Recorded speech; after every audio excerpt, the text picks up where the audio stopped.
প্রিয় দর্শক, আবার একটা খুবই গুরুত্বপূর্ণ ডিফেন্স আপডেট নিয়ে চলে এলাম আপনাদের কাছে এই গ্লোবাল নলেজ বাংলা ইউটিউব চ্যানেলে। ভারতের আকাশে উঠতে চলেছে এক নতুন শক্তি, এমকা এমকে 2। কিন্তু প্রশ্ন হলো, এই স্টেলথ ফাইটার জেটের হৃদয় বা ইঞ্জিন কে দেবে? আমেরিকার জি, না ফ্রান্সের স্যাফরান ও ব্রিটেনের রোলস রয়েলস? আজকের এই ভিডিওতে আমরা শুধু ইঞ্জিন নিয়ে আলোচনা করব না, আমরা বুঝবো এর পিছনে ভূ রাজনীতি, প্রযুক্তিগত লড়াই এবং ভারতের কৌশলগত ভবিষ্যৎ। ভারত কোন পদক্ষেপ নিলে তবে স্বদেশী এবং নির্ভরযোগ্য জেট ইঞ্জিনের মাধ্যমে পঞ্চম প্রজন্মের স্টেলথ যুদ্ধবিমান নির্মাণ ও স্বদেশীকরণ সম্ভব হবে? প্রিয় দর্শক, আপনারা সম্পূর্ণ ভিডিওটা দেখে কমেন্টে বলবেন কোন ইঞ্জিন ভারতের নেওয়া উচিত। স্ক্রিনে দেখুন, এ বিষয়ে সংবাদ মাধ্যমে ডিফেন্স নিউজ আর্টিকেল প্রকাশিত হয়েছে। এমকা বা অ্যাডভান্স মিডিয়াম কনব্যাট এয়ারক্রাফট হলো ভারতের নিজস্ব পঞ্চম জেনারেশনের স্টেলথ ফাইটার প্রোগ্রাম। এমকে 1 ভার্সন যেখানে পঞ্চম জেনারেশন সক্ষমতা নিয়ে আসবে, এমকে 2 হবে আরও শক্তিশালী, সুপার ক্রুজ, এআই ইন্টিগ্রেটেড, উন্নত স্টেলথ এবং উচ্চতর থ্রাস্ট ইঞ্জিন সহ।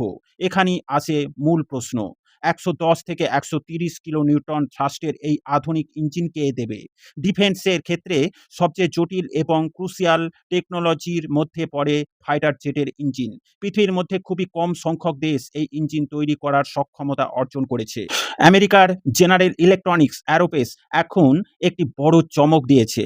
তারা বলছে একেবারে নতুন ইঞ্জিন না বানিয়ে তাদের প্রোভেন F414 ইঞ্জিন এর ওপর ভিত্তি করে একটি ক্লিন সেট ইনহ্যান্সড ইঞ্জিন তৈরি করা হবে। সুবিধা কি? কম ঝুঁকি, দ্রুত ডেভেলপমেন্ট, তেজস এমকে 2 এর সাথে কম্প্যাটিবিলিটি। কিন্তু সমস্যা একটাই, ফুল টিওটি অর্থাৎ গভর্নমেন্ট টু গভর্নমেন্ট ডিল ও টেকনোলজি ট্রান্সফার দেবে কি? ফ্রান্সের স্যাফরন সম্পূর্ণ ভিন্ন পথে হাঁটছে। তারা বলছে একেবারে নতুন ইঞ্জিন, 100% টিওটি, ভারতকে সম্পূর্ণ মালিকানা দেওয়া হবে। এটা ভারতের জন্য খুব বড় সুযোগ, কারণ এতে ভবিষ্যতে নিজেরাই ইঞ্জিন আপগ্রেড ও এক্সপোর্ট করতে পারবে। এক্ষেত্রে রোলস রয়েলসের পরিকল্পনা যথেষ্ট উল্লেখযোগ্য। ব্রিটেনের রোলস রয়েলস আবার আরও ফিউচারিস্টিক ধারণা দিয়েছে।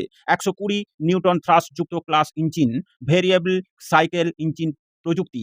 এটা ভবিষ্যতের জন্য অত্যন্ত গুরুত্বপূর্ণ, কিন্তু ঝুঁকিও বেশি আছে, কারণ রোলস রয়েলস একটি বিদেশি কোম্পানি। স্বদেশে এসে নির্মাণ করলেও ইঞ্জিনের টেকনোলজি তাদের কাছেই থাকবে। এরপরে আসে ভূ রাজনৈতিক বিশ্লেষণের দিক দিয়ে এই ইঞ্জিন কার কাছ থেকে নেওয়া হবে সেটা খুবই গুরুত্বপূর্ণ হয়ে উঠছে, বা টেকনোলজি কে কতটা দিতে পারবে তার উপরে ভারতের ভূ রাজনৈতিক পটভূমি তৈরি হতে পারে। এখানে শুধু ইঞ্জিন না, এটা আমেরিকা বনাম ইউরোপের প্রভাব বিস্তারের লড়াই। আমেরিকার লক্ষ্য ভারতকে নিজের প্রতিরক্ষা ইকোসিস্টেমে রাখা, প্রযুক্তি সীমিত রেখে ডিপেন্ডেন্সি বজায় রাখা, সব সময় যেন ভারত আমেরিকার ওপর নির্ভরশীল হয়ে থাকে।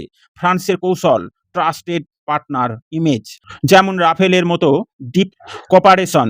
ব্রিটেনের লক্ষ্য নতুন প্রজন্মের প্রযুক্তি দিয়ে ইন্ডিয়াকে তৈরি করা, আর ভারত চায় স্ট্র্যাটেজিক আত্মনির্ভর ভারত, লং টার্ম ইন্ডিপেন্ডেন্সি। ভারতের সামনে 3টি রাস্তা, জি বেছে নিলে দ্রুত ডেলিভারি, কম প্রযুক্তি নিয়ন্ত্রণ এবং আমেরিকার হস্তক্ষেপ থাকতে পারে। স্যাফরন বেছে নিলে পূর্ণ স্বাধীনতা এবং সময় বেশি লাগতে পারে। রোলস রয়েলস বেছে নিলে ভবিষ্যতের প্রযুক্তি বেশি ঝুঁকি।